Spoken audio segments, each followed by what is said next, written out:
Avec vous, Fabienne Lemoyle, le reconfinement attendra. Nous pouvons encore nous donner une chance pour l'éviter. Voilà les mots qu'a martelé hier Jean Castex en annonçant ce petit tour de vis pour y échapper. Fermeture des frontières pour les entrées et sorties hors Union européenne à partir de ce soir minuit. Plus de voyages aux Antilles sans motif impérieux. Et donc, parmi les mesures qui rentrent en vigueur demain, la fermeture des centres commerciaux non alimentaires de plus de 20 000 mètres carrés. Les responsables du secteur avaient rendez-vous à la mi-journée à Bercy avec Bruno Le Maire pour connaître les modalités de cette fermeture. Verdict, Élise Dangean.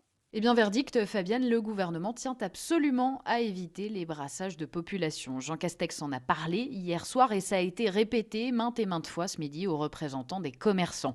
Tous les grands magasins et centres commerciaux vont donc devoir fermer leurs portes ce soir pour au moins 3 semaines. Seuls les commerces alimentaires de ces centres pourront rester ouverts, ceux de la grande distribution.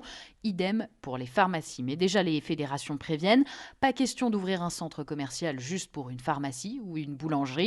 Par ailleurs, la jauge des magasins de plus de 400 mètres carrés a été renforcée et déjà des voix s'élèvent pour dénoncer la stigmatisation des grands ensembles qui s'efforcent pourtant de respecter des protocoles sanitaires.